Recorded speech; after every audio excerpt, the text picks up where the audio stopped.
IVS ఈరోజు మనము DSC school assistant గణిత శాస్త్రము తెలుగు మరియు సంస్కృత అకాడమీ ఆంధ్రప్రదేశ్ వారి బుక్ అండి. ఈ బుక్లో మనము కంటెంట్ చెప్పుకుంటున్నాము.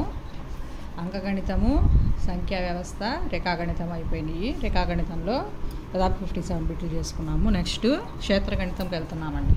అధ్యాయం 4. ఇవన్నీ బేసిక్స్ అండి. అకాడమిక్ బుక్ కాబట్టి బేసిక్ ప్రాబ్లమ్స్ ఇవి నేర్చుకున్న తర్వాత వేరే ఏమైనా నేర్చుకోవాలండి. చాలా ఇంపార్టెంట్ అండి. ప్రతి కీ కాన్సెప్ట్ కూడా ఒక బ్లాంక్గా వస్తుంది, మనకి ఒక బిట్గా వస్తుంది కాబట్టి చూసుకోవాలండి ఇవి కూడా. సో కీలక భావనలోకి వెళ్ళిపోదాము. దయచేసి అభ్యర్థులందరూ నా వీడియోస్ని నచ్చినట్లయితే షేర్ చేయండి, అలాగే సబ్స్క్రైబ్ చేసుకోండి. ఓకేనండి, థ్యాంక్ యూ. చూద్దాం వీడియోకి. ఒక సమతల పటం చుట్టూ ఉండే కొలత చుట్టుకొలత.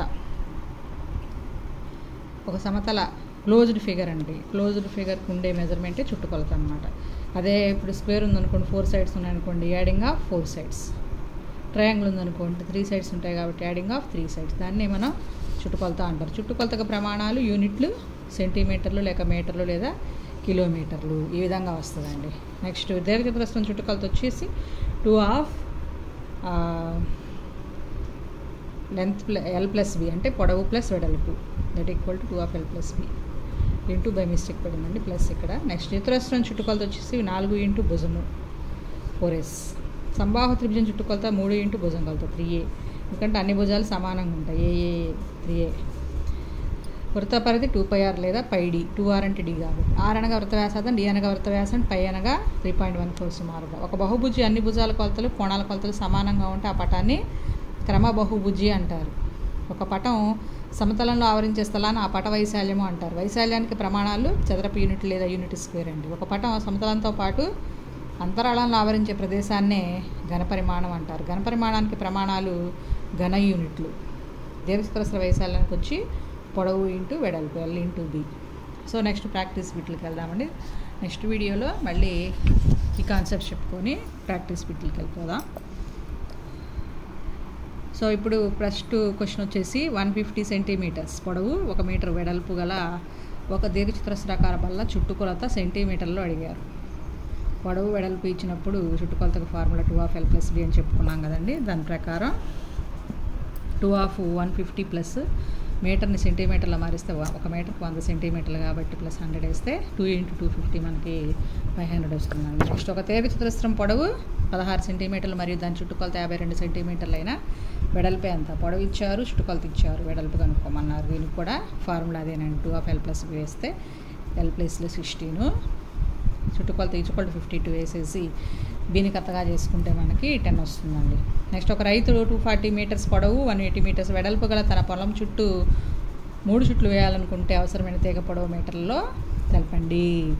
పొలం చుట్టూ 3 చుట్లు అన్నప్పుడు చుట్టుకొలత కనుక్కోవాలండి. ఇక్కడ వెడల్పు పొడవు ఇచ్చారు కాబట్టి దీర్ఘచతురస్రం చుట్టుకొలత కనుక్కొని దానికి ఇంటూ ఎన్ని చుట్లు అయితే అన్ని చుట్లు, 4 చుట్లు అయితే 4 చుట్లు, 3 చుట్లు అయితే 3 చుట్లు. ఏ నెంబర్ ఇస్తే ఆ నెంబర్తో మనం మల్టిప్లై చేసుకుంటే 2520 వస్తుందండి. నెక్స్ట్ దీర్ఘచతురస్రాకార పొలం పొడవు వెడల్పులు వరుసగా ఇచ్చారు మనకి కొలతలు 22.5 మీటర్స్ మరియు 14.5 మీటర్స్ అని.